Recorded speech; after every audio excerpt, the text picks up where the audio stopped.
Coming up in the programme, fears of another drought, Diabetes Awareness Week and the arts in Tauranga.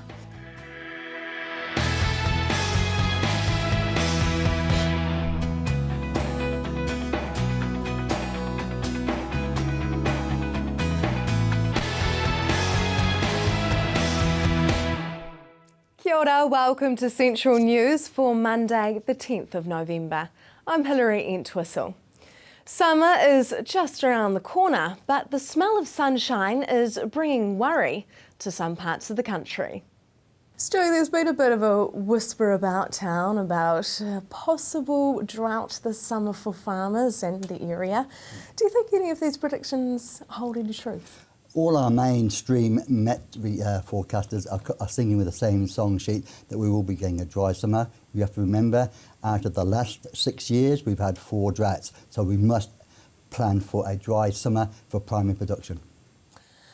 Now, they're talking about moisture deficit and soil, to layman's terms, Yes, terms, it's just dry soil. Yes. So what are the predictions there? What are the levels? Okay, when it rains, we got the rain gauge, 10 mils, 15 mils of rain. When we talk about moisture deficits, we're talking of the moisture evaporating out of the soil. So when you hear predictions of, say, 60, 70 mils of evaporation or moisture deficits, you're now getting below the root zone of our grass species, and you need moisture for the grass to grow. So moisture deficits is the terms for dry soil. So you'll hear the term 100 mils moisture deficit. That's the amount of rain in mils we require to get the soil back to a saturated state to support growth. For someone who's not a farmer like myself, how often does it have to rain and how long for till we can actually feel like we're in the clear? If we could have rain every Monday, every day, we would of about 25, 30 mils. That'd be fantastic. We get 1,200 mils of annual rainfall in our area. Sometimes half of that can come in 3 months.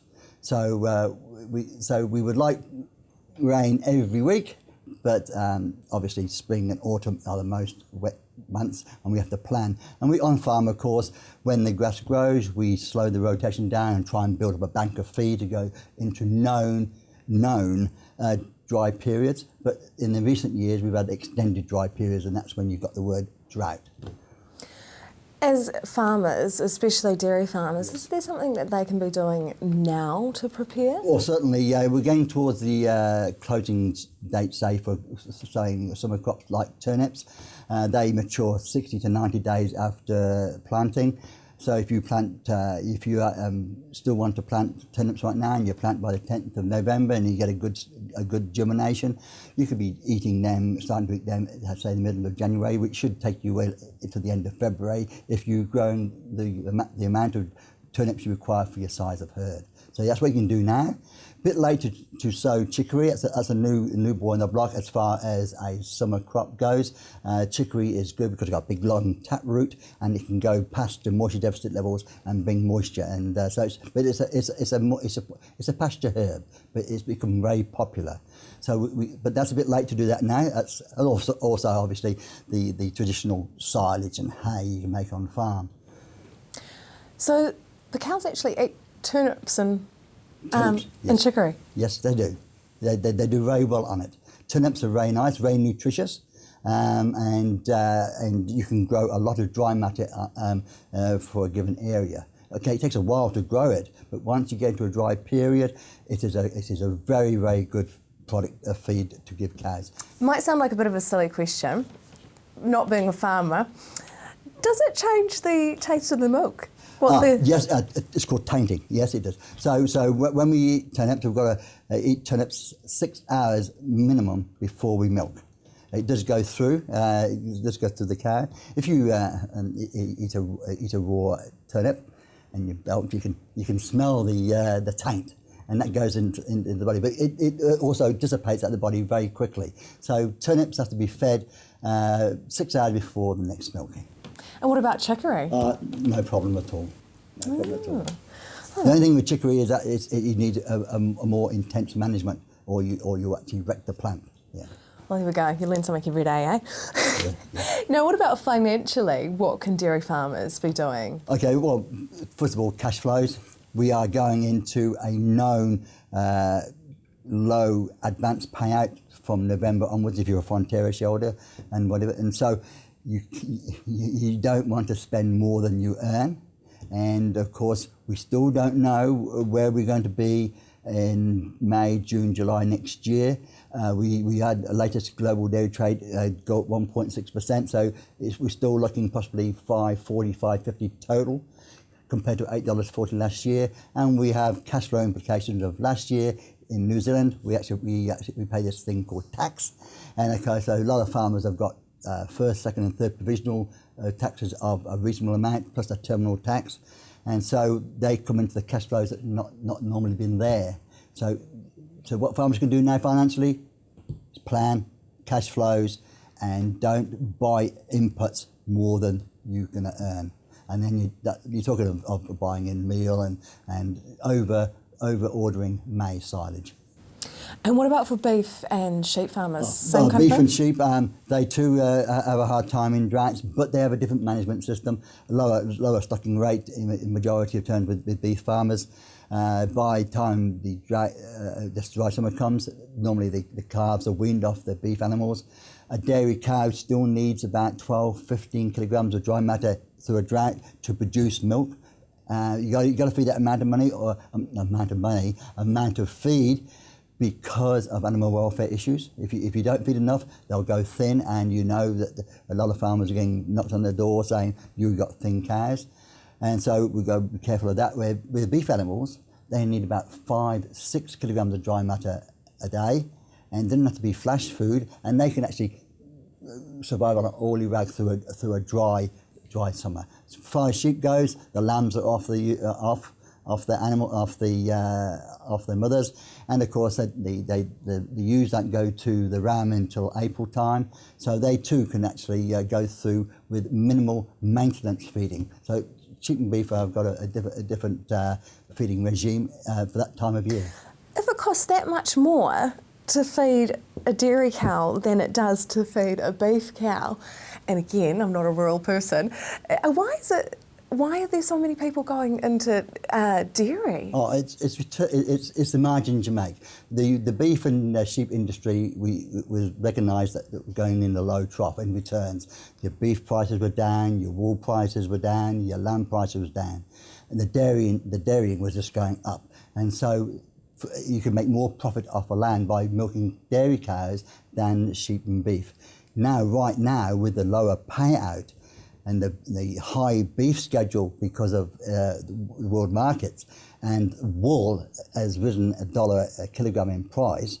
Remember, wool does not burn. It's becoming a very popular insulation, especially when you sell it on the basis that you put a wool carpet in your high rise, you will not die. Because what's happening, what we are finding is that synthetic carpets laid in a high-rise building, it could be only a 7-story building, and it's made of synthetic.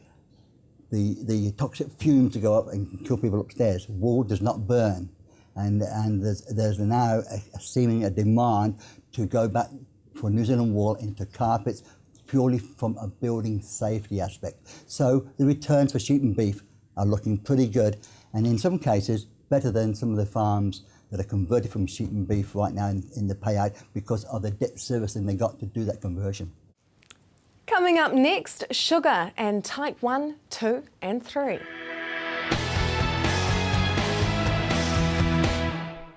Welcome back to Central News. Today marks the start of Diabetes Awareness Week, and some say we are facing an epidemic if something is not done now. It's really important to get the messages out to the public, to raise awareness and to get information to the public. Yeah, people need to know what diabetes is and the effects it has on personal lives, really. Basically what happens medically in the body when we have diabetes. So diabetes occurs when the body has a problem breaking down the glucose in the blood.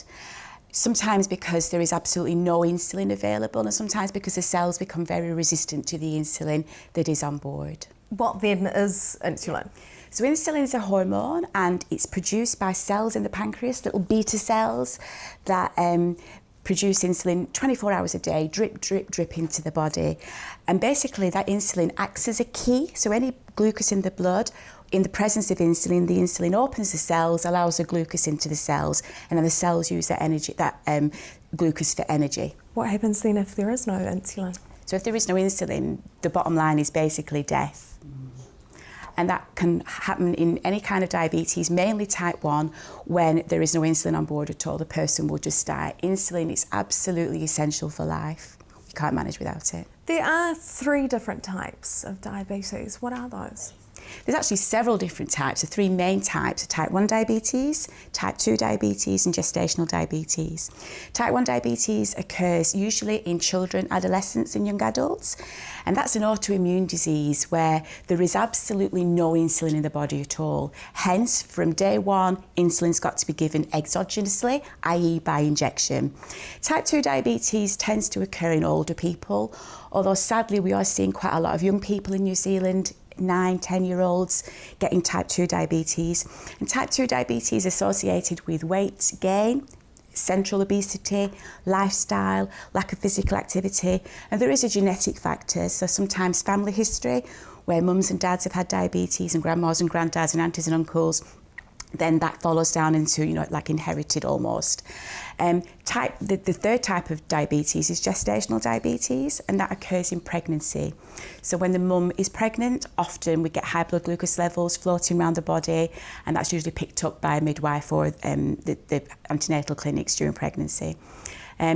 Essentially, gestational diabetes usually disappears the minute the baby's born. So the minute the baby's out, the hormones all settle down again and gestational diabetes disappears. The problem with gestational diabetes is that it increases the risk of developing type 2 diabetes, and unless lifestyle and activity are improved to reduce the risk, then type 2 will develop at some point in the future. How big a problem is type 2 diabetes? We know at the moment, from the 2013 figures, that there's 243,000 people in New Zealand with diabetes. The Bay of Plenty itself has got over 12,000, but that's only the tip of the iceberg. There's 12,000 that we know about, but there's likely to be another 12,000 that we don't know about. And then there's all the people that have got pre-diabetes. So we're looking almost at pandemic numbers here. Last year there was nearly an 8% increase on the previous year. Now, when we're talking small numbers, 8% is quite a lot. And, these people can be your aunties, your uncles, your next door neighbours. The problem with diabetes is you don't necessarily know you've got it, especially type 2 diabetes, because there's often no symptoms in the early stages. And even people with high blood glucose levels will put it down to being overworked, or I'm tired, or I feel a bit unwell. They won't necessarily associate the symptoms with diabetes. In type 1, it's slightly different. If you get type 1, the onset tends to be a bit quicker. But in type 2, it can be over years, it's very insidious, and you can have had it sometimes for 10, 15 years without even knowing you've got type 2. The most important thing about diabetes is support, and you can find that through Diabetes Help Tauranga. Visit diabeteshelp.org.nz or phone 07571 3422. Moving on to the arts now, I caught up with the ladies down at Creative Tauranga to see what's on this month. This month we've got Angela Moritz and myself. We've just had an exhibition by Tima Rinaldi and Richard Smith, which was really successful. It was really awesome having such well-established artists in the gallery, and yeah, Angela's exhibition will be opening on Wednesday the 12th, and yeah, it's labelled Flowers Are for the Birds, and it's going to be really good. I think her work complements mine and hers as well really well. It's florals and birds and seagulls and New Zealand coast, so I think it's going to be really beautiful. That opens on Wednesday at 5 o'clock, so yeah, hopefully people will come along. Nina, there's quite a lot of events coming up in Tauranga this month. One of them sounds like it's going to be a splendid evening. It will be, Hilary. So we've got a splendid evening with Sarah Kate Lynch coming up on November 27th. This event is all about her her book launch of her new book, Heavenly Hirani's School of Laughing Yoga. But at the same time, the proceeds are going to go towards a writer's scholarship, a Creative Tauranga Writer's Scholarship. So it's a great chance to go and have a night out, plus give back to the future writers of our region. You're the new curator here at Creative Tauranga, so how can artists get in contact with you? Yeah, I'm so excited to be working at Creative Tauranga. It's amazing being surrounded by such passionate and talented people and working with such a great team. I really hope that people feel that they can go to the website Creative Tauranga, come in and see us. We're a really friendly group of people, and we're really keen to meet new artists and have them in the gallery. What kind of works are you looking for to exhibit in the future? Future exhibitions, we are all about variety and diversity and talent, and just, I don't have any preferences, we don't have any preferences. It's just really welcoming everyone, and emerging artists as well as established artists, so paint, sculpture, photography, design, honestly, you name it, we're keen to see it. And Nina, the Garden Art Festival is coming up. And unfortunately, some of the events have already sold out. So what can we still get tickets for? The Garden Arts Festival is always a really hot ticket. So you've got to get in really fast to secure your place. Something really exciting they've got on is the workshops. So we've got Stephen Wells coming over. He was Australian Gardener of the Year 2012. And he's going to teach us about how to reap the health and well-being benefits from our gardens. We've also got Megan Wright coming from Australia, who's an award-winning landscape architect, and she's going to inspire us with ideas of how to approach space. So those tickets can be found at Baycourt or online. We've also got Creative Tauranga open on the 22nd of November for people to come along. It's a stopover for the Garden Arts Festival, so they can see the exhibition at the same time, so that's exciting. And Christmas is nearly here. Tell us about the gift gallery. Yeah, we've got a great range of local artists and their work in our gift gallery.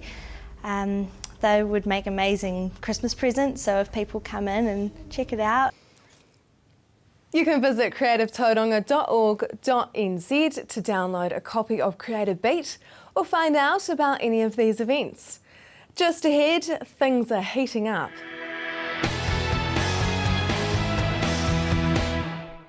Welcome back to Central News. Well, summer doesn't just mean potential drought. The dry lands also create a greater fire risk. And fire stations around the country are always in need of more volunteers. Nathan, what brings you to Central News today? I've come to Central News today as we are looking for some more volunteers for our fire brigade. We're up after a couple of operational members, firefighters, and we're also looking at extending our operational support. So we're looking for another 4 to 6 members for that. So what, when you say operational support, like what kind of jobs are you talking about? Operational support to work more of the outer cordon of the incidents, so they look after our backs while we're actually dealing with the incident. So yeah, they do.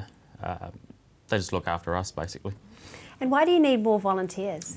We need to keep our numbers up so we can guarantee to our community that they are protected and we can actually roll the trucks out the door and do our job. Yeah, and are there any specific attributes that you're looking for, like say volunteer firefighters? Mainly somebody that wants to give to the community. That's the biggest one. There are a bit of physical fitness, I suppose. You don't have to be an athlete, but yeah, definitely if you're wanting to give back to your community, it's a great place to start. Yeah, and how much training is involved? There's a lot of training. We do train every Monday night locally. There are courses throughout the New Zealand Fire Service to bring you up to speed with doing the role. Yeah, and do they need to have had experience? No, they don't, because the courses that are offered through the New Zealand Fire Service bring them up to speed, and it's the best training that they can get to do their job. Yeah. So this is voluntary. Is it quite a big task to take on as a volunteer with it not being paid? Yes and no. It's you sort of give what you can, because family and work do come first. But yeah, it's definitely a great reward doing the role. Yeah. And where in the Waikato can they come from? Do they have to be close to Putaruru? Yes, unfortunately we do need them to hopefully live in Putaruru. We do have a certain time we need to get the trucks out the door when the siren goes, you know, the emergencies are happening. So basically, yeah, living in Putaruru is ideal. Yeah, now you've just recently taken on the role as Chief Fire Officer. Tell me how that's going for you. It's a great challenge. Yeah. It's I've been deputy for about 5.5 years and sort of learning the role, and yeah, I'm really looking forward to it and yeah, having a go. Yeah, now also summer is almost upon us. What are the fire hazards specific for the Waikato region? Some of our biggest ones are more the rural fires. Yeah, as it sort of dries out a bit more, and we certainly need people to go and get the permits from the council, and yeah, that's probably one of our biggest risks. Yeah, and also lastly, what's coming up next year that you are involved with? Next year, us at Putaruru we're organising a fire camp. So it involves many fire trucks driving around Putaruru, attending mock incidents that we set up, and it's a weekend of great fun for everyone that comes along. Yeah, and what's the most rewarding part of your job? Most rewarding would be just giving back to the community, helping out our fellow citizens, and yeah, getting their job done well.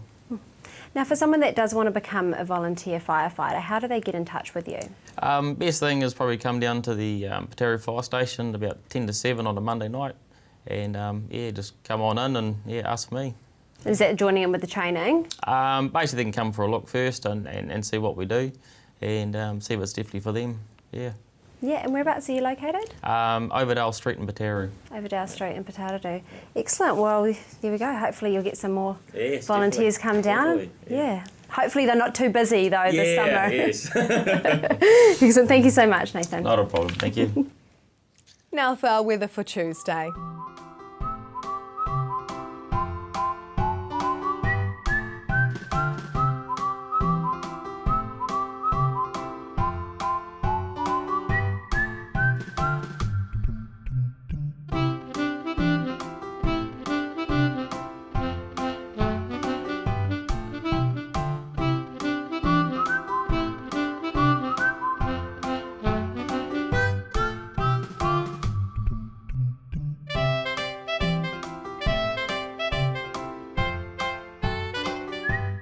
Marine forecast for Tuesday now.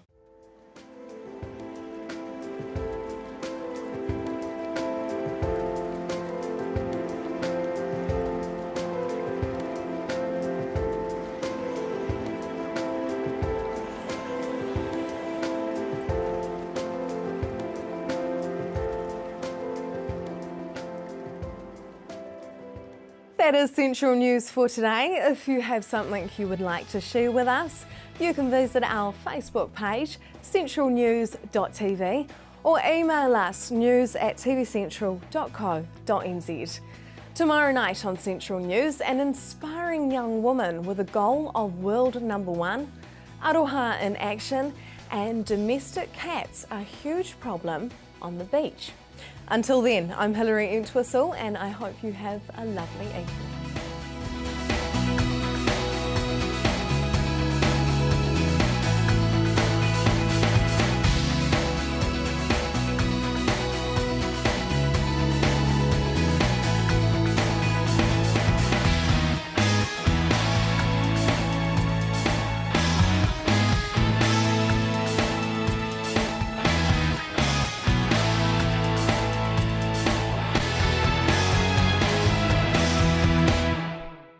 This has been an Alpha Media production, a division of Television Media Group.